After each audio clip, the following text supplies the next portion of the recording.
ஒரு டைம்லாம் வந்து பர்மா பஜார்லையோ வேற எங்கோ சில சிடி கடைகள்லாம் ரொம்ப குற்றீசலாக பரவி கிடந்த ஒரு காலத்தில் ஒரு ஈரானிய படம் பார்ப்பது என்பது வந்து ஏதாவது ஒரு ஃபிலிம் ஃபெஸ்டிவலில் பார்க்கணும். அப்படி இல்லைன்னா அந்த அவர்கிட்ட சொல்லி வச்சு அந்த சிடி கடைக்கார்ட்ட டிவிடியை வந்து வாங்குறதுங்கிறது பெரும்பாலும். அப்போ மகத்தான திரைப்படங்களை பார்க்கிற வாய்ப்பு என்பது கிடைக்கவே கிடைக்காத காலத்தில் அதையெல்லாம் கற்று தேர்ந்து புனே திரைப்பட கல்லூரியில் தங்கப்பதக்கத்தை எல்லாம் பெற்று ஒளிப்பதிவு கலையிலே பெரிய மேதையாக திகழ்ந்து சத்யஜித்ரேயிடம் நேரடியாக பாடம் பயின்று அப்படியெல்லாம் உருவான பாலு மகேந்திராவிடத்திலே திரைக்கலையை கற்றுக்கொள்வதற்கான வாய்ப்பு என்பது வெற்றிமாறனுக்கு வாய்த்தது. ஒரு கலைஞனை வந்து அவன் யாரினுடைய சார்பாக நிற்கிறான் என்பது ஒடுக்கப்பட்ட மக்களுக்கு நிற்கிறானா, பாதிக்கப்பட்டவர்களுக்கு ஆதரவாக நின்று கொண்டு ஒரு திரைப்படத்தை இயக்குகிறானா என்று பார்ப்பதற்கு பதிலாக எதிர் அரசியல் முகாம் இருக்காங்கல்ல, என்னன்னா இவருடைய கலை நேர்த்தி, திரைப்படத்தை எப்படி வந்து எடுக்கணுங்கிற அந்த நேர்த்தி இருக்குல்ல, அதுல அவர் வெற்றி பெற்றுட்டார்.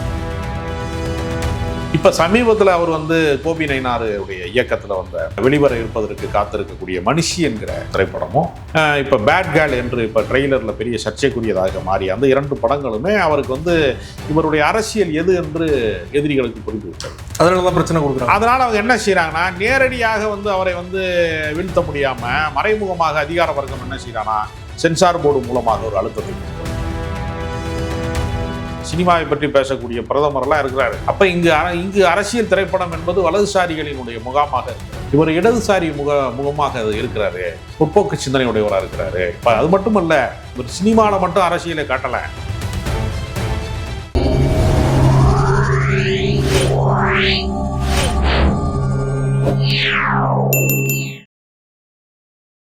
மீடியா சர்க்கிள் நேயர்களுக்கு வணக்கம். இன்றைக்கு நம்மோடு நேர்காணலுக்காக கவிஞர் ராஜகம்பீரன் அவர்கள் நம்மோடு இணைந்திருக்கிறார். அவரோடு பேசலாம். வணக்கம். வணக்கம். இயக்குனர் வெற்றிமாறன் அவர்களுடைய பிறந்தநாள் இன்று. பேர்லேயே இருக்கிற மாதிரி இதுவரைக்கும் தோல்வி படமே கொடுக்காம எல்லா படத்தையும் வெற்றி படமாக்கியவர். பொதுவாகவே ஒரு கமர்ஷியல் படம் வெற்றி படமாக்குறது ஈஸி, ஆனால் கமர்ஷியலோடு சேர்த்து சமூக கருத்துள்ள ஒரு அரசியல் ரீதியான ஒரு படத்தை வெற்றி படமாக்குவது ரொம்பவே கடினம். அதை ரொம்ப எளிதாக அவர் பண்ணிட்டு இருக்காரு. அது எப்படி வெற்றிமாறன் அவர்களுக்கு சாத்தியப்படுதுன்னு நீங்க நினைக்கிறீங்க? வெற்றிமாறன் வந்து படித்த திரைப்பட கல்லூரி என்பது பாலு மகேந்திரா என்கிற ஒரு மகா கலைஞனிடத்திலே இருந்து ஒரு வர்றார். பாலு மகேந்திரா ஸ்கூலுங்கிறதுனாலேயே, ஏன்னா உலக சினிமா என்று இன்றைக்கு நம்ம பேசுகிறோம். இன்னைக்கு ஓடிடி தளங்கள்லாம் எளிதாக பார்ப்பதற்கு வாய்ப்பு கிடைக்கிறது. ஒரு டைம்லாம் வந்து பர்மா பஜார்லையோ வேற எங்கோ சில சிடி கடைகள்லாம் ரொம்ப குற்றீசலாக பரவி கிடந்த ஒரு காலத்தில் ஒரு ஈரானிய படம் பார்ப்பது என்பது வந்து ஏதாவது ஒரு ஃபிலிம் ஃபெஸ்டிவலில் பார்க்கணும். அப்படி இல்லைன்னா அந்த அவர்கிட்ட சொல்லி வச்சு அந்த சிடி கடைக்கார்ட்ட டிவிடியை வந்து வாங்குறதுங்கிறது பெரும்பாலும். அப்போ மகத்தான திரைப்படங்களை பார்க்கிற வாய்ப்பு என்பது கிடைக்கவே கிடைக்காத காலத்தில் அதையெல்லாம் கற்று தேர்ந்து புனே திரைப்பட கல்லூரியில் தங்கப்பதக்கத்தை எல்லாம் பெற்று ஒளிப்பதிவு கலையிலே பெரிய மேதையாக திகழ்ந்து சத்யஜித்ரேயிடம் நேரடியாக பாடம் பயின்று அப்படியெல்லாம் உருவான பாலு மகேந்திராவிடத்திலே திரைக்கலையை கற்றுக்கொள்வதற்கான வாய்ப்பு என்பது வெற்றிமாறனுக்கு வாய்த்தது. அது ஏற்கனவே பாலா போன்ற இயக்குனர்கள் வெற்றி பெற்று சேது போன்ற படங்கள்லாம் மாபெரும் கவனம் பெற்ற பின்பு அது அவருடைய குருநாதருக்கான பெருமையும் கூடுதலாகிவிட்டார். அவர் ஏற்கனவே நேஷனல் அவார்டுலாம் வாங்கியிருக்கிறார். வீடு, சந்தியா ராகம் போன்ற படங்கள், 3ஆம் பிறை மாதிரி நினைவிலே வந்து நெடுங்காலம் நின்றாடக்கூடிய அற்புதமான திரைப்படங்கள்லாம் அவர் இயக்கியிருக்கார். இப்போ அது மாதிரி அவருடைய படத்தில் வந்து அழியாத கோலங்கள் வந்து ரொம்ப மகத்தான ஒரு படம். குழந்தைகள் பற்றிய அதாவது குழந்தை பருவத்தில் இருந்து வாலிப விடலை பருவத்தில் மாறுகிற போது ஏற்படக்கூடிய சேட்டைகள், அவனுக்கு ஏற்படக்கூடிய ஆண் பெண் புரிதல் குறித்த குழப்பங்களையெல்லாம் ஒரு ரொம்ப வித்தியாசமாக எடுத்திருப்பார் அழியாத கோலங்கள். இப்படிப்பட்ட ஒரு மகத்தான கலைஞரிடமிருந்து அவர் வருகிறாரு.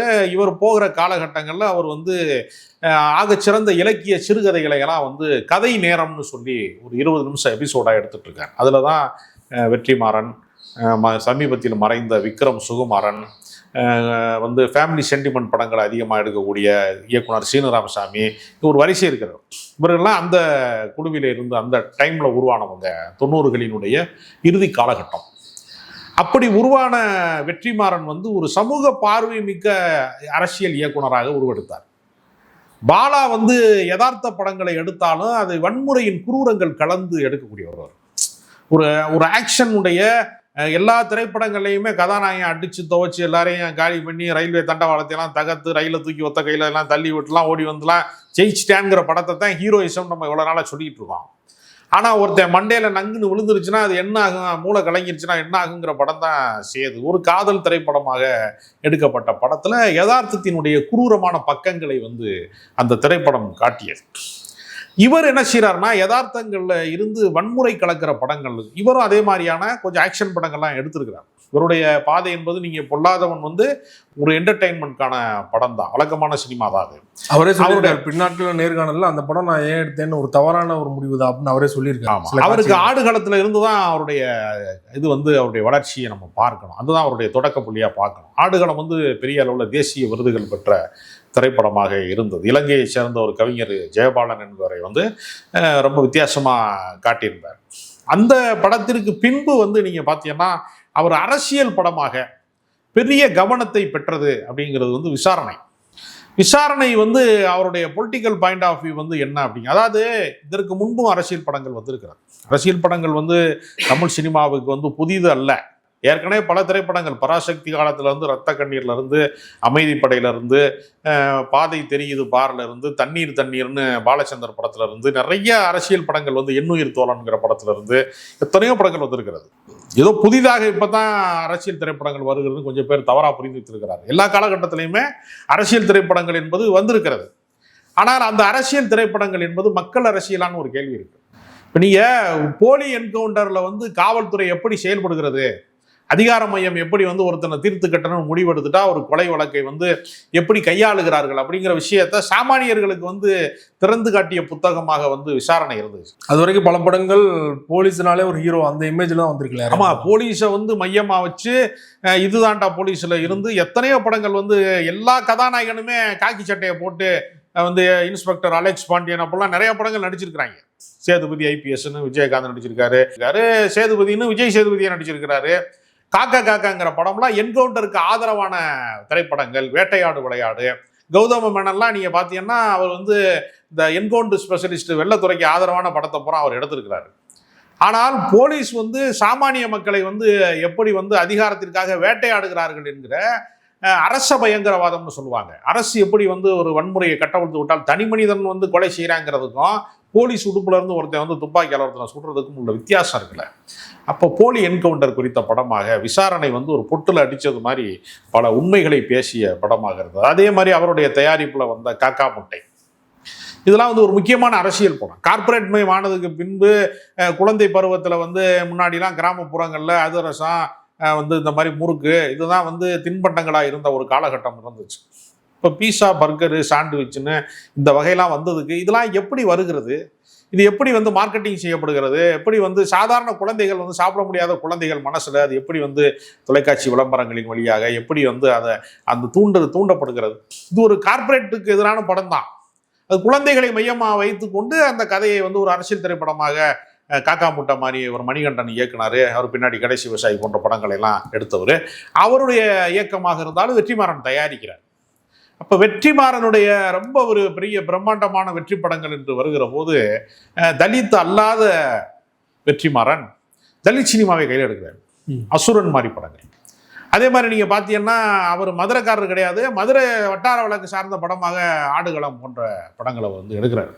அந்த சேவலை வந்து சண்டைக்கு விடுறதெல்லாம் வந்து நீங்கள் திருப்பரங்குன்றம் பகுதிகளுக்குள்ள இருக்கக்கூடிய வாழ்வியலை மதுரைக்காரங்க மட்டும்தான் வந்து நீங்கள் அந்த காலகட்டத்தில் மதுரை திரைப்படங்கள் வரிசையாக ஓடிச்சு. காதல் என்கிற திரைப்படம் வெற்றி பெற்றதற்கு பின்பு பருத்தி வீரன் அந்த மாதிரி வரிசையாக மதுரை படங்களாக வெற்றி பெற்ற காலத்தில் இவர் மதுரைக்காரரே கிடையாது. ஆனால் அவர் வந்து அவர் கடலூர் பகுதியை சார்ந்தவர். அவருடைய ஒட்டுமொத்த பேக்ரவுண்டு வேற ஒரு இடத்துல இருந்து வந்தவர். அவருக்கும் மதுரைக்கு சம்பந்தம் கிடையாது. ஆனால் மதுரை சார்ந்த ஒரு திரைப்படத்தையும் அவர் வெற்றிகரமாக இயக்கியிருக்காரு. அதுக்கு பின்னாடி இப்போ சமீபத்தில் கடந்த ஆண்டுகளில் வந்த விடுதலை பார்ட் 1 இருக்கட்டும், அப்புறம் அதுக்கு பின்பு வந்த விடுதலை 2, இது எல்லாமே தமிழ் தேசிய அரசியல், இடதுசாரி அரசியல், இது குறித்த படங்களையெல்லாம் அவர் எடுக்கிறார். இதுக்கு முன்னாடி அரசியல் படங்கிற பேரில் நீங்கள் ரோஜா மாதிரி படங்கள்லாம் வந்திருக்கிறது, அதுவும் அரசியல் படம் தான். ஆனால் இராணுவத்தில் இருக்க பொண்டாட்டிக்கு வந்து என்ன பிரச்சனை இருக்குது, இராணுவத்தில் ஒருத்தர் தூக்கிட்டு போயிட்டாங்கன்னா என்ன பிரச்சனை இருக்குன்னு அரசு ஊழியர்கள் பிரச்சனையை, அரசுக்கு ஆதரவான பிரச்சனைகளை தான் அந்த திரைப்படம் காட்டுச்சு. காஷ்மீர் மக்களுடைய பிரச்சனையை அது காட்டியதா அப்படின்னு ஒரு கேள்வி இருக்கிறது. அப்போ அரசுக்கு ஆதரவான படங்களை எடுத்தவர்களுக்கு மத்தியில் மக்களினுடைய மொழியில் மக்களுடைய பிரச்சனைகளை வந்து தன்னுடைய திரைக்கலையின் வழியாக காட்டியவர் வெற்றிமாறன் அப்படிங்கிறதுனால அவருடைய அரசியல் படங்கள் வந்து ரொம்ப ரொம்ப முக்கியமானது. அதுதான் அந்த இடத்துல தான் பாலாவிடம் இருந்து அவர் வேறுபடுகிற இடம், அதுதான் மணிரத்னமிடம் இருந்து அவர் வேறுபடுகிற படம் என்று நாம் சொல்ல முடியும். இப்போ நீங்க சொன்னது மாதிரி வந்து தலித் அல்லாத வெற்றிமாறன் தலித் சினிமா வச்சு அசுரன் ஒரு படம் எடுத்தாரு, மிகப்பெரிய அளவில் பேசு பொருளானது. ஆனால் இன்னொரு பக்கம் பார்த்தீங்கன்னா ரஞ்சித், மாரி செல்வராஜ் போன்றவர்கள் அந்த சமூகத்திலிருந்தே அந்த சமூகத்துக்கு ஆதரவாக படங்கள் எடுக்கிறாங்க இல்லையா? ஸோ அவங்க வந்து அந்த அளவுக்கு விமர்சிக்கப்படுற அளவுக்கு வெற்றிமாறன் விமர்சிக்கப்படாத காரணம் அதுதானா? இல்லை, இவரையும் நெடுங்காலமாக வந்து தலித்தா இருப்பாருங்கிற நம்பிக்கையில் நிறைய விமர்சனம் பண்ணிட்டாங்க. அவர் தலித் அல்லாதவருங்கிறது ரொம்ப பல பேருக்கு தெரியாது. பல பேர் வந்து அவரும் தலித் தான் அப்படிதான் நினைச்சு, ஒரு கலைஞனை வந்து அவன் யாரினுடைய சார்பாக நிற்கிறான் என்பது, ஒடுக்கப்பட்ட மக்களுக்கு நிற்கிறானா, பாதிக்கப்பட்டவர்களுக்கு ஆதரவாக நின்று கொண்டு ஒரு திரைப்படத்தை இயக்குகிறானா என்று பார்ப்பதற்கு பதிலாக எதிர் அரசியல் முகாம் இருக்காங்கல்ல, என்னன்னா இவருடைய கலை நேர்த்தி, திரைப்படத்தை எப்படி வந்து எடுக்கணுங்கிற அந்த நேர்த்தி இருக்குல்ல, அதில் அவர் வெற்றி பெற்றுட்டார். நீங்கள் பல பேர் கருத்தியல் சிறப்பாக இருக்கும், ஆனால் அவங்களால வந்து ஒரு சரியான ஸ்க்ரீன் பிளேல வந்து கதை சொல்ல தெரியாது. அவங்களுக்கு அந்த லாங்குவேஜ் வந்து அவங்களுக்கு வந்து சினிமா லாங்குவேஜ் வந்து மக்களுக்கு போய் கன்வெர்ட் ஆகாத படங்களாக பல பேர் எடுத்திருக்காங்க, கம்யூனிகேட் ஆகாத படமாக எடுத்திருக்காங்க. இவர் அங்கே சக்ஸஸ் ஆகிட்டார், இவர் நிராகரிக்க முடியலை. அதனால பெரிய நடிகர்கள் படம் வந்து ஸ்டார் படங்களுக்கு பின்னாடி, ரஜினிகாந்த் மாதிரி பெரிய ஸ்டார் படங்களுக்கு பின்னாடி இவர் போகாமல் இவரோட தனித்தன்மை அவர் தொடர்ந்து நிரூபித்து கொண்டே இருக்கிறாரு. இப்போ சமீபத்தில் அவர் வந்து கோபி நயினாருடைய இயக்கத்தில் வந்த வெளிவர இருப்பதற்கு காத்திருக்கக்கூடிய மனுஷி என்கிற திரைப்படமும், இப்போ பேட் கேர்ள் என்று இப்போ ட்ரெய்லரில் பெரிய சர்ச்சைக்குரியதாக மாறிய அந்த 2 படங்களுமே அவருக்கு வந்து இவருடைய அரசியல் எது என்று எதிரிகளுக்கு புரிந்து விட்டது. அதனாலதான் பிரச்சனை கொடுக்குறாங்க. அதனால அவங்க என்ன செய்யறாங்கன்னா, நேரடியாக வந்து அவரை வந்து வீழ்த்த முடியாம மறைமுகமாக அதிகார வர்க்கம் என்ன செய்யறானா, சென்சார் போர்டு மூலமாக ஒரு அழுத்தத்தை கொடுப்போம். ஏன்னா சென்சார் போர்டு மெம்பர்களை மத்திய அரசாங்கம் தான் நியமிக்கிறது, பாஜக அரசு தான் நியமிக்கிறது. நாராயணன் திருப்பதின்னு சொல்லக்கூடிய பாஜகவோட மாநில துணைத் தலைவர் சென்சார் போர்டுக்கு மெம்பராக இருக்கிறார்னா, இந்த நாட்டில் வந்து நீங்கள் எப்படி கலை படைப்புகள் சுதந்திரமாக வெளிவரும்னு எனக்கு தெரியலை. நீங்கள் இப்போ ஒரு அரசியல்வாதி வந்து மெம்பரை நியமிக்கிறது கூட நம்ம தவறாக சொல்லலை. இவ்வளவு அப்பட்டமாக நேரடி கலைஞர்களை தானே நியமிக்கணும். ஒரு கதாசிரியனாக இருக்கிறவனை, எழுத்தாளராக இருக்கிறவன், சமூக சிந்தனையாளராக இருக்கிறவன், சோசியல் ஆக்டிவிஸ்ட், அந்த மாதிரி ஆட்கள் தான் சென்சார் போர்டில் மெம்பராக இருக்கணுங்கிறதுக்கு பதிலாக நேரடி கட்சிக்காரனே மெம்பராக இருக்கிறாங்கிறதுலாம் இருக்குல்ல, இதெல்லாம் எதில் போய் முடியும்னு தெரியல. இந்த நாட்டில் வந்து தன்னாட்சி பெற்ற தன்னெழுச்சியான அமைப்புகளாக இருக்க வேண்டியவர்கள், தனித்தன்மையோடு இருக்க வேண்டியவர்கள் எல்லாருமே அரசியல் கலப்போடு மாறிவிட்டக்கூடிய ஒரு அவல நிலை இருக்குது. அதனால் மனுஷி படத்தில் வந்து 35 கட்டு கொடுத்துருக்காங்க. அவர் நீதிமன்றத்துக்கு போய் தேட்டரில் வேணாமானே தெரியல. ஆமாப்பா, வாதாடி போராடியே வந்து கோர்ட்டுக்கு ஒருத்தன் கோடிக்கணக்கில் பணத்தையும் போட்டு ஷூட்டிங்கையும் எடுத்துவிட்டு அது விற்குமா விற்காதான்னு தெரியாத ஒரு சூழல்ல போய் கோர்ட்டுக்கு வந்து வாய்தா அட்டன் பண்ணிக்கிட்டே இருந்தால் மன உளைச்சல் ஏற்படாதா? பேட் கேர்ள் வந்து இன்னைக்கு இருக்கக்கூடிய சமகாலத்தில் இருக்கக்கூடிய டீனேஜ் பொண்ணுங்க வந்து பசங்க தான் தண்ணி அடிப்பாங்களா, பசங்க தான் ஸ்மோக் பண்ணுவாங்களா, பசங்க தான் டேட்டிங் போவாங்களா, அவங்களுக்கு இருக்கிற எல்லா உரிமையும் எங்களுக்கு இருக்கு அப்படின்னு சொல்லக்கூடிய ஒரு இடத்த வந்து ஒரு காட்சிப்படுத்தியிருக்காங்க. குறிப்பாக அது பிராமண சமூகத்தை சேர்ந்த பெண்ணா காட்டுறாங்க. ஆமாம், அவங்களுக்கு வந்து இதை வந்து யாராவது ஒரு பாதிக்கப்பட்ட பெண்ணா வந்து நீங்கள் வந்து இந்த மாதிரி கல்ச்சர் இருக்கிற பெண்ணா வந்து யாரை காட்டினாலும் அவங்களுக்கு பிரச்சனை இருக்காது. அவங்களுக்கு வந்து கேரளா ஸ்டோரி மாதிரி படம், அந்த மாதிரி படங்கள் வர்றதுலாம் அவங்களுக்கு பிரச்சனை கிடையாது. காஷ்மீர் ஃபைல்ஸ் வர்றதுல பிரச்சனை கிடையாது. அடுத்து பெங்கால் ஃபைல்ஸ் வருது. அதை எல்லாமே வந்து இந்த நாட்டில் மத கலவரத்தை தூண்டி விடுவதற்கு அவுரங்கசீப்பை மையமாக வச்சு படம் எடுக்கிறதுல எல்லாம் பிரச்சனை கிடையாது. அதுக்கு பிஆர்ஓ வேலை பார்க்கறதுக்கு இந்த நாட்டின் பிரதமரே தயாராக இருக்கிறார். தேர்தல் பிரச்சாரத்தில் சினிமாவை பற்றி பேசக்கூடிய பிரதமர்லாம் இருக்கிறாரு. அப்போ இங்கு அரசியல் திரைப்படம் என்பது வலதுசாரிகளினுடைய முகாமாக இருக்கிறது. இவர் இடதுசாரி முகமாக இருக்கிறாரு, முற்போக்கு சிந்தனையுடையவராக இருக்கிறாரு. இப்போ அது மட்டுமல்ல, ஒரு சினிமாவில் மட்டும் அரசியலை காட்டலை. மரண தண்டனை கூடாது, பேரறிவாளனை விடுதலை செய்ய என்கிற போராட்டத்திலாம் அவர் எல்லா கள போராட்டங்கள்லையுமே திருமுருகன் காந்தியிலிருந்து பல பேர் வந்து அந்த தமிழ் தேசிய அரசியல்வாதிகள் பல பேர் எல்லாம் பயணிக்கிற போது அவர் களத்தில் நிற்கிறார். ப்ரெஸ் மீட்டில், பத்திரிகையாளர் சந்திப்பில் வந்து எல்லா இடத்துலையுமே அவர் இருந்தார். அப்போ சில பேர் போய் முதுகுக்கு பின்னாடி ஒளிஞ்சிக்கிடுவாங்க. சில டைரக்டர் என்ன பண்ணுவான்னா, சினிமாவில் வீரவசனம்லாம் பயங்கரமாக பேசுவாங்க. களத்துக்கு வர சொன்னோம்னா ஆத்தாடி நான் வரமாட்டேன், நேஷனல் அவார்டு கொடுக்க மாட்டாங்கன்னு சொல்லக்கூடியவங்களாம் இருக்கான். அந்த மாதிரிலாம் கோழைத்தனமாக ஒளிந்து கொள்ளாமல் தன் அரசியலை முன்வைப்பதில், வெளிப்படைத்தன்மையோடு இருப்பதில் வந்து வெற்றிமாறன் வந்து தன்னை வந்து ஒழித்து கொள்ளாதவர், தன்னை வந்து மறைமுகமாக இல்லாமல் வெளிப்படைத்தன்மையோடு கூடியவராகவும் அவர் இருக்கிறாரு. அதனால் அவர் வேட்டையாடப்படுகிறார் அதிகார வர்க்கங்களால் வந்து அவருடைய திரைப்படங்கள் வெளியிடுவதில் பெரிய சிரமங்களையும் சிக்கல்களையும் உண்டாக்குறது. ஒரு வெற்றி பெற்ற கலைஞனுக்கே இப்படி இருக்கும்னா அறிமுக இயக்குனர்களாக இருக்கிறவர்கள், முதல் கட்ட படம் எடுக்கிறவர்கள், மாற்று சிந்தனை உடையவர்களுடைய நிலைமையெல்லாம் என்ன ஆகும்? அதெல்லாம் வெளியில ஒரு சர்ச்சையாக கூட மாறாது, செய்தியாக கூட மாறாது என்கிற பெரிய அபாயம் இருக்கிறது. அதனால மாற்று சிந்தனை இருக்கிறவர்கள் வந்து சினிமாவை கையில் எடுக்க வேண்டும்னு நம்ம ரொம்ப காலமாக பேசுகிறோம். ஒரு சிலர் தான் எடுக்கிறாங்க. அவங்களுக்கான பாதுகாப்புக்கு உறுதி செய்யும். அது ஒரு பெரிய அவல நிலையாக நீடிக்கிறது. இப்போ நீங்கள் சொல்கிற மாதிரி வந்து வெற்றிமாறன் அவர்கள் ஸ்டார் ஹீரோக்கு பின்னாடி என்றைக்குமே போனதில்லை அப்படின்னா, இன்னொரு பாயிண்ட் ஆஃப் வியூவில் வந்து இவர் படத்தில் அரசியல் ரீதியான கருத்துக்கள் அதிகமாக இருக்கும். அதில் ஸ்டார் ஹீரோக்களே வந்து இவர் படத்தில் நடிக்க தயங்குறாங்களா, இல்லைனா இவர் அப்ரோச் பண்ணுறது இல்லையா? இல்லை, ஸ்டார்கள் வந்து இவருடைய படங்களுக்கு வந்து ஒத்துழைப்பு தருவதற்கு தயாராக இல்லை. இப்போ நீங்கள் கமலஹாசன் கூப்பிட்டு லோகேஷ் கனகராஜுக்கு படம் கொடுக்குறாருல, வந்து இன்னைக்கு அவங்க தான் ட்ரெண்டிங்கு, இன்னைக்கு அனிருத் தான் ட்ரெண்டிங்கு, இன்னைக்கு லோகேஷ் கனகராஜ் தான் ட்ரெண்டிங்னா அந்த சமகால கலைஞர்களை வந்து அவங்க வந்து உள்வாங்கி கொண்டு படம் எடுக்க நினைக்கிறாங்கல்ல. இவர் தனுஷை தாண்டி வர்றதுக்கே ரொம்ப காலமாகி போச்சு. அவருக்கு தனுஷை தாண்டி வந்து விஜய் சேதுபதி வரைக்கும் தான் வந்திருக்காரு. அப்போ பெரிய ஸ்டார் படங்களுக்குள்ளே போக முடியாத சிக்கல் எங்கே வருது அப்படின்னா இவருடைய தனித்தன்மையிலிருந்து தான் வருது. அப்புறம் இன்னொரு குற்றச்சாட்டு வழக்கமாக சொல்லுவாங்க, அசலான படைப்பை உருவாக்கணும், அசலாக ஒரு யதார்த்தமான கலைப்படைப்பை உருவாக்கணுங்கிறது கொஞ்சம் மெனக்கெடுவாங்க அதிகமாக. அந்த மெனக்கெடுகிற ஆட்களை பூராமே என்ன செய்கிறாங்கன்னா கூடுதல் நாட்கள் படம் எடுக்கக்கூடிய இயக்குனர்கள் பிளானிங் இல்லாமல் போறாரு அப்படின்னு ஒரு விமர்சனம் உண்டு. அது பிளானிங் இல்லாமல் இருக்கிறது இல்லை.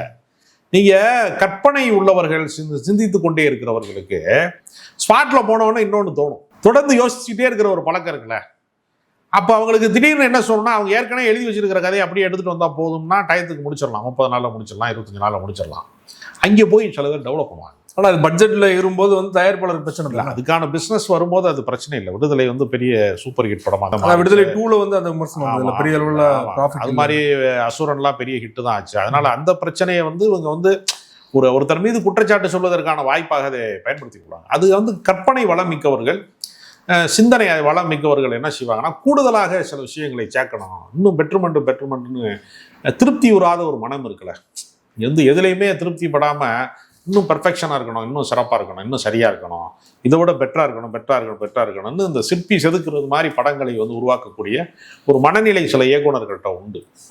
அந்த மனநிலை கொண்ட இயக்குனர்கள் தான் நம்மளை வந்து ரொம்ப ஒரு அசாத்தியமான படங்களை எடுப்பாங்க. வழக்கமான கமர்ஷியல் குப்பைகளை எடுக்காமல் ஒரு வித்தியாசமான படங்களை எடுக்கக்கூடியவர்களாக அவங்க தான் இருப்பாங்க. அப்போ அவங்களுக்கு கொஞ்சம் மெனக்கெடுதல் அதிகமாக இருக்கும்போது அதுலேயே நீங்கள் வந்து ப்ரொஃபஷனலாக இருக்கக்கூடிய நடிகன் நடிக்க வைக்காமல் நீங்கள் புதுசாக ஒருத்தரை கொண்டு வந்துலாம் நடிக்க வைக்கிறவங்க இருக்காங்கல்ல, அவங்க நடிப்பு பயிற்சி கல்லூரியும் சேர்த்து நடத்தணும். அதுக்கு ஒரு ஸ்கூலும் அங்கே நடந்துக்கிட்டே இருக்கும். அப்போ அதெல்லாம் மெனக்கெடும் போது கூடுதல் நாட்கள் படப்பிடிப்பு ஆவது என்பது தவிர்க்க இயலாத ஒரு விஷயம். அது ப்ராக்டிக்கல் அனுபவம் இல்லாதவங்க வந்து அது ஒரு பெரிய குற்றச்சாட்டாகவே சொல்லிகிட்டே இருக்கிறாங்க ரொம்ப காலமாக. அது நியாயம் இல்லை அப்படின்னு ப்ரொடியூசர் சைட்லன்னு சொல்லுவாங்க.